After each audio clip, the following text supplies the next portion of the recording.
Everyone, हम start करने जा रहे हैं आईआईटी जेम की पीवाईक्यूज करने के लिए। तो सबसे पहले करेंगे एमसीक्यूज। तो सबसे पहला क्वेश्चन है स्क्रीन पर, two sets of quantum numbers with the same number of radial nodes are. तो ऑप्शन 4 दिए गए हैं, तो इनमें से जो पेयर है वो सही पेयर निकालना है। तो सबसे पहला ऑप्शन दिया है n equal to 3 and l equal to 0 and ml equal to 0, और इसका दूसरा पेयर है n equal to 2 and l equal to 0 and ml equal to 0। तो इसको देखेंगे। सबसे पहले मैं आपको बता देना चाहूँगा, रेडियल नोड्स इजकल टू ये फॉर्मूला है n minus L minus 1 principal quantum numbers and azimuthal quantum numbers. तो इसके द्वारा इसको हम देखेंगे चेक करके कि ये पेयर सही है या गलत है। तो सबसे पहले ऑप्शन को चेक करेंगे। 3 माइनस एल इजकल टू 0 है और माइनस 1, तो यहाँ पर 2 रेडियल नोड होंगे इसमें। और देन इसका दूसरा पेयर चेक करेंगे तो 2 minus L equal to 0 minus 1 equal to 1, तो ये वाला पेयर हमारा गलत हो गया। तो सबसे पहला ऑप्शन गलत। इसके बाद में दूसरा ऑप्शन इसी प्रकार से चेक करेंगे, जहाँ एन इजकल टू 3 दिया है तो 3 और एल इजकल टू 1 दिया है तो माइनस 1 और माइनस 1, तो यहाँ पर 2 रेडियल नोड होंगे। और इसी के दूसरे पेयर में एन इजकल टू दिया है 2 और एल इजकल टू दिया है 1 और माइनस 1, तो यहाँ पर ये 0, तो ये वाला भी ऑप्शन हमारा गलत हो गया। तो हम चलते हैं आगे तीसरे ऑप्शन की ओर।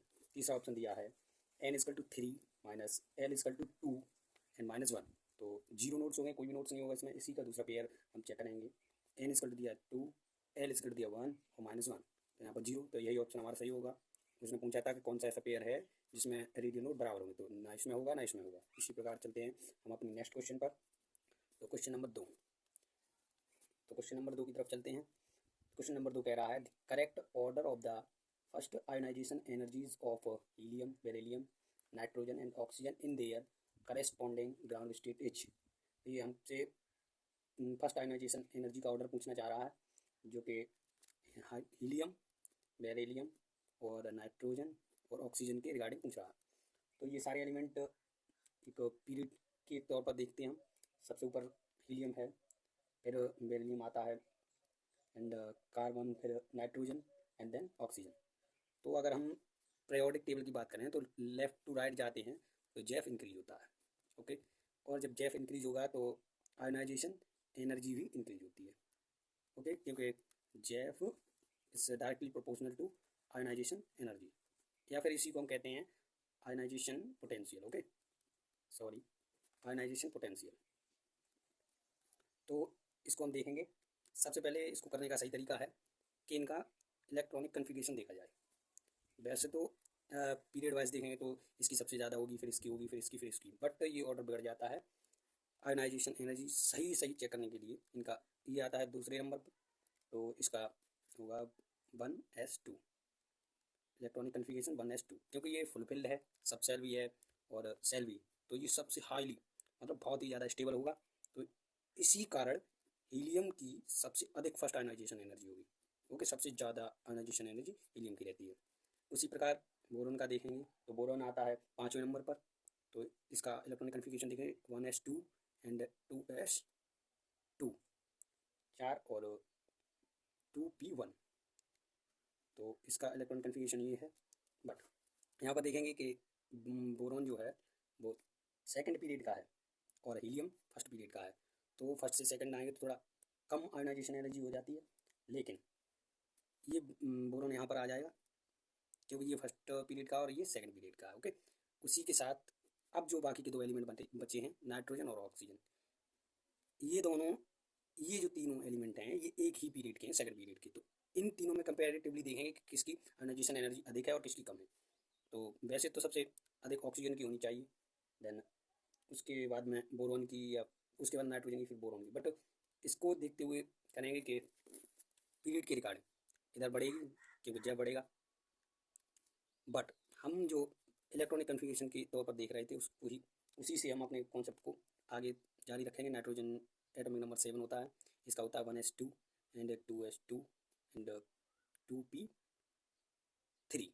तो यहाँ पर देखिए ये जो 2p3 है तो इसमें 3 ऑर्बिटल होते हैं, तो ये 1 2 3, तो p में 3 इलेक्ट्रॉन है, बट ये हाफ फिल्ड है, हाफ फिल्ड, और हाफ फिल्ड भी मोर स्टेबल होता है, मोर स्टेबल। जब ये स्टेबल है तो ये अपने इलेक्ट्रॉनों को नहीं देगा आसानी से, तो इसकी जो है इलेक्ट्रॉनिक वो आयोनाइजेशन एनर्जी बहुत अधिक होगी। तो जब ये क्या करेगा, ये नाइट्रोजन जो है बोरोन को हरा देगा, क्योंकि इसका सिंपल है, ये ना ही फुलफिल्ड है ना ही हाफ फिल्ड है, और इसका ना ही सेल जो है हाफ फिल्ड है। लास्ट वाली सेल में 3 इलेक्ट्रॉन हैं और इसके में 5 हैं, बट ये हाफ फिल्ड सब सेल रख रहा है, तो इसकी आयोनाइजेशन एनर्जी बोरोन से अधिक हो जाएगी। तो यहाँ पर ये कॉन्सेप्ट गलत हो रहा है। इसी से हम ऑक्सीजन की चेक करना चाहेंगे। ऑक्सीजन होता है 8वें नंबर पर, या इसका आटोमिक नंबर 8 होता है। तो इसका electronic configuration 1s2 2s2 and 2p4 होता है। ओके, 2p4, 8 इलेक्ट्रॉन आ चुके हैं। तो इसका लास्ट वाला सेल देखेंगे तो ये ना ही हाफ फिल्ड है ना ही फुल फिल्ड है, तो इसकी भी नाइट्रोजन से कम ही होगी। तो सबसे अधिक किसकी होगी, सबसे अधिक होगी हीलियम की। तो सही से ऑर्डर ऑफ आयनाइजेशन एनर्जी, तो सबसे अधिक हीलियम की, देन नाइट्रोजन की क्योंकि इसका हाफ फिल्ड है सब सेल, और देन ऑक्सीजन की, एंड देन बोरोन की। अब ऑक्सीजन यहाँ क्यों आ गया, क्योंकि ये सबसे लास्ट में है, तो इसका बोरोन के कंपेयर में जेफ अधिक है, तो जेफ अधिक है तो इसकी आयोनाइजेशन एनर्जी भी अधिक होगी। तो ये रहा हमारा सही आंसर, सबसे पहला ऑप्शन सही है। अब चलते हैं हम अपने नेक्स्ट क्वेश्चन की तरफ। Question number 3। तो क्वेश्चन नंबर 3 क्या कहना चाह रहा है, विच one of the following species is not iso electronic with N2। मतलब ये पूछना चाह रहा है कि N2 के सिमिलर आइसो इलेक्ट्रॉनिक कौन है। आइसो इलेक्ट्रॉनिक का मतलब क्या होता है, आइसो इलेक्ट्रॉनिक का मतलब होता है जो उनके इलेक्ट्रॉन है उनकी संख्या बराबर होनी चाहिए। तो आइए हम चेक करते हैं। सबसे पहला ऑप्शन दिया है Cn नेगेटिव। तो यहाँ पर देखिए कार्बन के अंदर कितने होते हैं इलेक्ट्रॉन, 6। तो 6 प्लस, और नाइट्रोजन के पास होते हैं 7, और ये एक नेगेटिव चार्ज है तो ये एक इलेक्ट्रॉन रखेगा। तो इसका टोटल इलेक्ट्रॉन कितने हुए, 7 और 6 13 और एक 14। तो इसके पास 14 इलेक्ट्रॉन है। उसी प्रकार दूसरे को देखेंगे, दूसरे में कितना है, NO, ठीक है। बट देख किसके रिगार्डिंग रहे हैं, N2 की। N2 के सिमिलर ही तो दिख रहे हैं। तो N2 के सिमिलर देखने के लिए, तो N2 के लिए कितने हैं, N2, तो एंड में कितने होते हैं 7, और हैं कितने 2, तो 7 इंटू 2 14 इलेक्ट्रॉन। तो सबसे पहला ऑप्शन तो सही होगा, लेकिन हम सारे चेक कर रहे हैं और भी हो सकता है, तो इसलिए N2। तो इसके लिए N के 7 इलेक्ट्रॉन प्लस O के 8 इलेक्ट्रॉन, तो 8 और 7 15 इलेक्ट्रॉन। तो ये ऑप्शन हमारा गलत हो गया। इसी प्रकार सी ऑप्शन चेक करेंगे। सी ऑप्शन है CO। तो कार्बन के पास कितने इलेक्ट्रॉन होते हैं 6, प्लस O के पास कितने होते हैं 8, 8 और 6 14 इलेक्ट्रॉन। तो ये 2 ऑप्शन हमारे सही होंगे। इज नॉट, हाँ वो पूछ रहा है, sorry, is not iso electronic, मतलब जो नहीं है, ये भी होगा ये भी होगा, लेकिन बी नहीं है, तो option B is correct. But तीसरा जो चौथा भी चेक कर लेते हैं, एक ऑप्शन बचा है CS। तो कार्बन में 6 इलेक्ट्रॉन, और एस के पास होते हैं सल्फर 16, तो ये हो गए 16 और 6 22। ओके, तो यहाँ पर हमारा ऑप्शन बी सही होगा, और सी भी, इसमें ऑप्शन थोड़ा गलत दिए हैं, ये MSQ में होना चाहिए, MSQs में, बट MCQs में 2 ऑप्शन सही हो गए हैं। ठीक है, ये भी नहीं है ये भी नहीं है, ये दोनों ऑप्शन सही होंगे, बट ये MCQs में दे दिया स्टिक से, कोई नहीं। अब हम अपने नेक्स्ट क्वेश्चन पर चलते हैं। क्वेश्चन नंबर 4 को देखेंगे। क्वेश्चन नंबर 4 कह रहा है, with respect to periodic properties the correct statement is. तो ये कह रहा है कि पीरियोडिक जो टेबल है उसमें जो प्रॉपर्टीज बताई गई हैं उसके हिसाब से इसमें कौन सा ऑप्शन सही है। तो सबसे पहला ऑप्शन दिया है इलेक्ट्रॉन एफिनिटी का। तो इलेक्ट्रॉनिक एफिनिटी होती है electron gain enthalpy, means electron gain enthalpy, या फिर इलेक्ट्रॉन एफिनिटी, ये दोनों एक ही हैं। मतलब इलेक्ट्रॉन गेन एंथैल्पी, इलेक्ट्रॉन को अपनी ओर अट्रैक्ट करना है, या फिर इलेक्ट्रॉन गेन करने की क्षमता। ओके, तो इसमें देखेंगे, इसमें दिया है पहले ऑप्शन में F and O and Cl। तो यहाँ पर देखेंगे ये जो है O और F, ये दोनों पीरियोडिक वाइज कंपेयर किए गए हैं पीरियड के हिसाब से। बट जब हम इलेक्ट्रॉनिक गेन एंथैल्पी देखें, या इलेक्ट्रॉनिक गेन एंथैल्पी बात ये है, तो इलेक्ट्रॉनिक गेन एंथैल्पी जब देखते हैं तो सबसे अधिक देखिए यहाँ पर जो है ये बहुत छोटा होता है फ्लोरीन, और फ्लोरीन के पास जो 22 सबसे आउटर मोस्ट सेल में होते हैं 7 इलेक्ट्रॉन। तो यहाँ पर पहले से इलेक्ट्रॉन है तो ये रिपल्सन देते हैं, अगर किसी इलेक्ट्रॉन को इसके अंदर डालेंगे तो ये रिपल्सन देगा। तो ये बहुत ज़्यादा मतलब रिपल्सन होता है यहाँ पर, तो इसलिए इसकी सबसे कम होनी चाहिए, लेकिन यहाँ पर सबसे ज़्यादा दिखा रहा है, तो ये वाला ऑप्शन हमारा गलत हो जाता है। इसीलिए हम अगले ऑप्शन को चेक करना चाहेंगे, बी ऑप्शन में क्या कह रहा है, first ionisation energy order is. मतलब सबसे पहली फर्स्ट आयनाइजेशन एनर्जी पूछ रहा है। तो यहाँ पर दिया है एल्यूमिनियम, मैग्नीशियम और पोटेशियम। तो यहाँ पर देख लेते हैं। सबसे पहले ग्रुप में आते हैं Na और K, और उसके बाद में Mg है तो Mg और Ca आते हैं दूसरी ग्रुप से, और कंपेयर करा रहा है एल्यूमिनियम और Ga। इनके ग्रुप अलग अलग हैं। ये 13 ग्रुप है, ये सेकंड ग्रुप है और ये फर्स्ट ग्रुप है। और ये यहाँ पर पीरियड वाइज, ये यहाँ पर ये पीरियड है तीसरा और ये चौथा पीरियड। तो यहाँ पर देखते हैं आयनाइजेशन एनर्जी का ऑर्डर, ये सही है या फिर गलत है। दिया है एल्यूमिनियम, फिर मैग्नीशियम, फिर पोटेशियम। तो यहाँ पर आइए चेक कर लेते हैं फर्स्ट आयनाइजेशन एनर्जी। अब देखिए, अगर हम यहाँ से यहाँ जाएंगे, लेफ्ट टू राइट जाते तो जैव बढ़ता है। अब जैव बढ़ेगा तो आयनाइजेशन एनर्जी भी बढ़ेगी, सीधी सी बात है। तो उसके हिसाब से एल्यूमिनियम मैग्नीशियम से पहले आता है, वो एल्यूमिनियम से पहले आएगा, ठीक है, ये वाला। लेकिन ये पोटेशियम जो है, अगर हम टॉप टू डाउन जाते हैं तो जैव घटता है, तो जैव कम होता है और आयनाइजेशन एनर्जी भी कम होती है। जब आयनाइजेशन एनर्जी भी कम होती है तो के की कम होगी, तो पोटेशियम की कम आयनाइजेशन एनर्जी होगी। क्यों? क्योंकि देखिए, ये पहला, ये तीसरा पीरियड है और ये चौथा पीरियड है। तो पीरियड वाइज अगर देखते हैं तो इसकी कम होगी और इनकी अधिक होगी। तो ये हमारा ऑप्शन बिल्कुल सही हो जाता है, बी। तो बी ऑप्शन इज करेक्ट हो गया है, ठीक है। अब हम अपने नेक्स्ट क्वेश्चन की तरफ बढ़ेंगे, पांचवें क्वेश्चन की तरफ।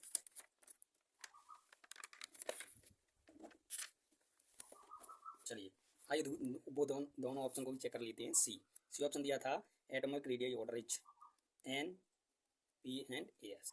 तो ये एक ही ग्रुप के मेंबर्स हैं नाइट्रोजन के। देखिए अब एटॉमिक रेडियस, तो ये साइज देखिए सबसे छोटा इसका होता है, लेकिन यहाँ पर सबसे बड़ा बताने की कोशिश करा, तो ये ऑप्शन गलत होगा हमारा। क्योंकि ये जो नाइट्रोजन, फास्फोरस और ये आर्सेनिक, तो ये यहाँ पर देखिए, जब यहाँ टॉप टू डाउन जाएंगे तो ये साइज इंक्रीज होता है। ओके, साइज इंक्रीज होता है, सॉरी, साइज इंक्रीज होता है, साइज इंक्रीज हो रहा है। तो अब देखिएगा, जब साइज इंक्रीज हो रहा है तो इनकी सेल भी बढ़ेगी। जब सेल बढ़ेगी तो इनकी जो एटॉमिक रेडियाई है वो भी इंक्रीज होगी जब साइज बढ़ेगा तो सबसे अधिक इसकी होती है। बट ये ऑप्शन गलत है हमारा। डी ऑप्शन भी चेक करते हैं। डी ऑप्शन क्या दे रहा है? Ionic radius order is potassium positive and Ca2 positive and Mg2 positive. अब देखिए, एक सिंपल सा फॉर्मूला है कि अगर हमें आयोनिक रेडियाई देखनी है तो ionic radii radius directly proportional to charge, directly inversely proportional to positive charge, sorry positive charge. Okay, देखिए पॉजिटिव चार्ज मतलब इलेक्ट्रॉन दिए हैं इसने, जब इलेक्ट्रॉन दिए हैं तो जैव उसका बढ़ जाएगा और सेल अंदर को खिसकेगी तो उसका साइज कम हो जाएगा। जब कम हो जाएगा तो आयनिक रेडियाई भी उसकी कम होगी, लेकिन इस पर सबसे अधिक चार्ज है तो इसका ही सबसे छोटा बता रहा है एटॉमिक रेडियाई। बट ये दोनों एक ही ग्रुप के हैं, तो सबसे ऊपर कैल्शियम से अगर कंपेयर करते हैं तो ये ऊपर आता है और ये नीचे आता है, और ये फर्स्ट ग्रुप का है बट ये मैग्नीशियम से नीचे आता है, तो इसका साइज बड़ा होना चाहिए। बट ये सबसे बड़ा दे रखा है, लेकिन सबसे बड़ा इसमें ये होगा मैग्नीशियम। ये वाला भी ऑप्शन गलत है। इसी के साथ हम अगले अपने क्वेश्चन की तरफ बढ़ेंगे, पाँचवा क्वेश्चन नंबर 5। क्वेश्चन नंबर 5 पढ़ते हैं। The correct statement about ionisation potential IP, मतलब ionisation potential IP equal to ionisation energy. Okay, ये तो बात दोनों एक ही है। इज ये पूछना चाह रहा है मतलब आयोनाइजेशन एनर्जी के रिगार्डिंग इनमें से कौन सा ऑप्शन सही है। तो सबसे पहला ऑप्शन देखते हैं। सबसे पहला ऑप्शन कह रहा है non metallic character of an element decreases as the IP increases. ये कह रहा है कि इलेक्ट्रॉन पोटेंशियल या आयोनाइजेशन एनर्जी जब बढ़ती है तो नॉन मेटालिक करेक्टर कम होता है। बट ये क्यों, ये गलत है। क्यों गलत है? देखिए, अगर उसकी आयोनाइजेशन एनर्जी मतलब इलेक्ट्रॉन त्यागने की क्षमता बढ़ेगी, मतलब वो नहीं देगा अपना इलेक्ट्रॉन। अब इलेक्ट्रॉन नहीं देना चाहेगा तो उस पर पॉजिटिव चार्ज नहीं आएगा। पॉजिटिव चार्ज जब नहीं आएगा तो उसका मेटालिक करेक्टर कम होगा। ठीक बात है ना, तो कम होगा। तो ये सबसे पहला ऑप्शन बिल्कुल सही हो जाता है। ठीक है, हमारा सबसे पहला ऑप्शन बिल्कुल सही है। अब हम अपने नेक्स्ट क्वेश्चन की तरफ बढ़ेंगे।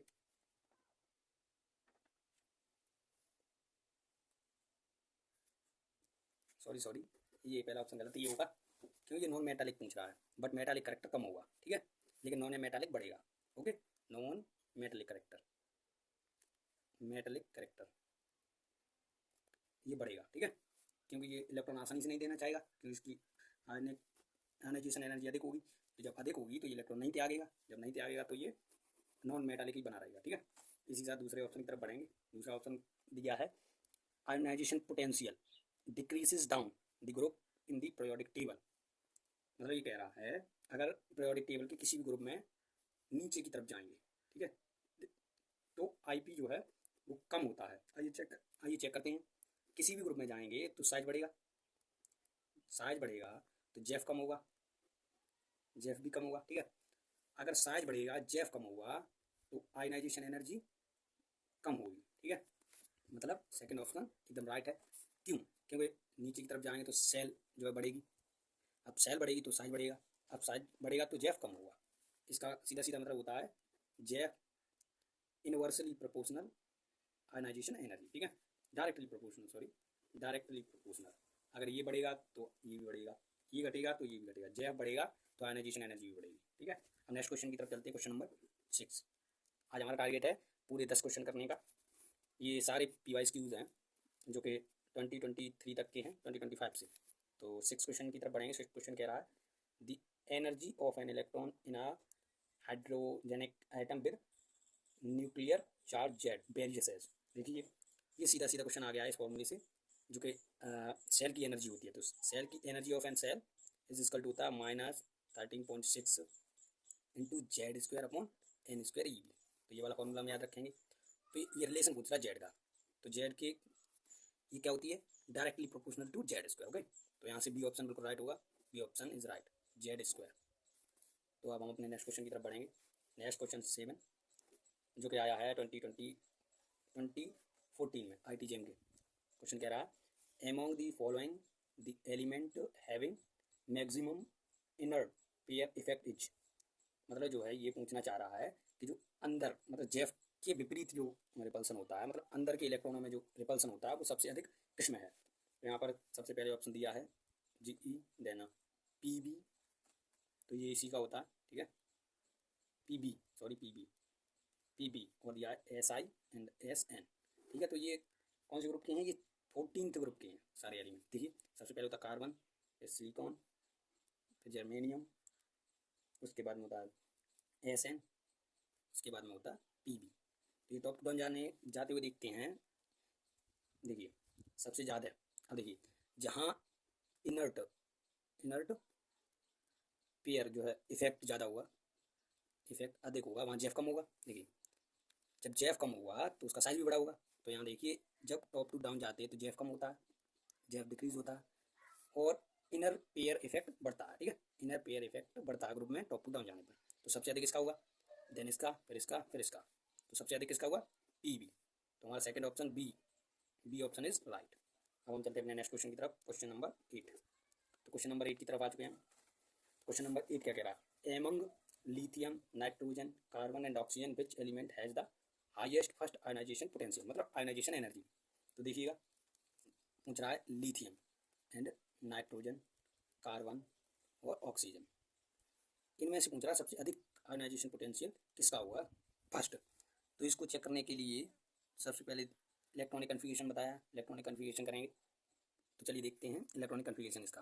तो लिथियम होता है तीसरे नंबर पर, ये होता है 7, और कार्बन होता है 6, और ये होता है 8। तो इसका क्या होगा 1s2 और 2s1, ठीक है।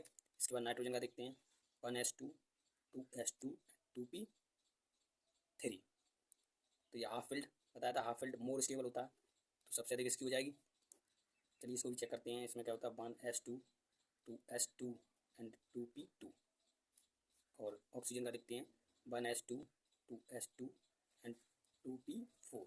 ओके, तो सबसे ज़्यादा किसका होगा नाइट्रोजन का। तो हमारा बी ऑप्शन करेक्ट हो जाएगा, बी ऑप्शन इज राइट। अब हम चलते हैं अपने नेक्स्ट क्वेश्चन की तरफ। Next question, question number 9, second last question. ये आया है JEM के 2012 में, ठीक है। तो क्या कह रहा है ये question, which one of the following is an electron deficient molecule according to the octet rule. मतलब ये पूछना चाह रहा है कि इलेक्ट्रॉन की कमी किसके पास है ऑक्टेट रूल के हिसाब से। देखिए कार्बन के आउटर मोस्ट सेल में कितने इलेक्ट्रॉन होते हैं 4, ठीक है, मतलब बैलेंस इलेक्ट्रॉन 4 होते हैं। तो यहाँ पर 4 हाइड्रोजन इसको मिल चुके हैं। देखिए 4 हाइड्रोजन इसको मिल चुके हैं, मतलब ये ऑक्टेट इसका कंप्लीट है, इसके पास कमी नहीं है। देखिए 2 और 2 4 और 2 6 और 2 8, तो इसका ऑक्टेट पूरा है, ऑक्टेट कंप्लीट, ठीक है। अब दूसरे ऑप्शन को देखते हैं। दूसरा ऑप्शन H3n.BH3, ओके, इसको देखते हैं। चलिए ये दोनों अलग अलग दिए हुए हैं, मतलब अनुपात में दिए हुए हैं। तो देखते हैं एन के पास नाइट्रोजन, तो नाइट्रोजन के पास होते हैं 5 इलेक्ट्रॉन। देखिए 1 2 3 4 5 इलेक्ट्रॉन। देखिए यहाँ पर हाइड्रोजन, यहाँ पर हाइड्रोजन, यहाँ पर हाइड्रोजन। तो इसके रिगार्डिंग लिखते हैं 2 इलेक्ट्रॉन, 2 और 2 4, 4 और 2 6 और 2 8। यहाँ पर एक लोन पेयर बचता है और ये BH3। तो बोरोन के पास होते हैं 5 इलेक्ट्रॉन, दोनों सेम है, 5 इलेक्ट्रॉन इसके पास होते हैं। तो 5 जब इलेक्ट्रॉन इसके पास होते हैं तो एक, बट इसकी आउटर मोस्ट शेल में 3 इलेक्ट्रॉन होते हैं और इसकी आउटर मोस्ट शेल में 5, बट टोटल इसमें 5 होते हैं। तो ये 3 है, ठीक है। तो यहाँ पर हाइड्रोजन, यहाँ पर, तो यहाँ पर कितने हो गए? 2 और 2 4 और 2 6, मतलब इसका ऑक्टेट पूरा नहीं होगा, 6 इलेक्ट्रॉन रह गए। देखिएगा बोरॉन होता है 5वें नंबर पर, तो इसका इलेक्ट्रॉन कन्फिगरेशन देखते हैं 1s2 and 2s2 and 2p1, ठीक है। तो इससे तो कोई मतलब नहीं है, क्योंकि ये जो होती है बैलेंस सेल, तो बैलेंस सेल में कितने इलेक्ट्रॉन है? 3। तो 3 इलेक्ट्रॉन है इसके पास, तो एक हाइड्रोजन इससे जुड़ेगा, एक हाइड्रोजन इससे, एक हाइड्रोजन इससे। तो टोटल इलेक्ट्रॉन कितने हो गए आउटमोस्ट सेल में? 2 2 4 और 2 6, मतलब 6 ही रह गए। तो यहाँ पर इसके पास इलेक्ट्रॉन की कमी है, तो option B is correct. Okay, अब हम अपनी लास्ट क्वेश्चन की तरफ चलते हैं। तो लास्ट क्वेश्चन है हमारा 10। तो 10 क्वेश्चन देखते हैं क्या कह रहा। Which one of the following has the highest lattice energy. अब देखिएगा, लैक्टिक एनर्जी जो होती है, lattice energy is directly proportional to the charge. Okay, जिस पे जितना अधिक चार्ज होगा, पॉजिटिव नेगेटिव, उसकी उतनी ही लैक्टिक एनर्जी अधिक होगी। तो देखते हैं ऑप्शन के हिसाब से। फर्स्ट ऑप्शन दिया है LiCl। अब देखिएगा लिथियम, तो लिथियम की बैलेंस कितनी होती है? +1। तो यहाँ पर +1 है इसकी, और बी में देखते हैं, बी ऑप्शन दिया CaCl2, तो यहाँ पर बैलेंस +2 है इसकी। तो यहाँ पर इसी की इलेक्ट्रिक एनर्जी मोर होगी, बी ऑप्शन बिल्कुल सही होगा। इसी पर LiF, इसमें भी +1 रहती है, एंड KCl इसमें भी +1 है, तो हमारा बी ऑप्शन बिल्कुल राइट होगा। अगर आपको वीडियो पसंद आई हो तो प्लीज़ सब्सक्राइब करें, हमारे चैनल को, और आगे हम ऐसी वीडियो लाते रहेंगे। इसके बाद में कुछ क्वेश्चन और बचे हैं MCQs, और उसके बाद में देखेंगे MSQs, फिर NATV क्वेश्चन करेंगे। Then thank you for watching, और शेयर करना ना भूलें। ऐसी मोर प्रैक्टिस के लिए हमारे चैनल को सब्सक्राइब कर लें। नमस्कार।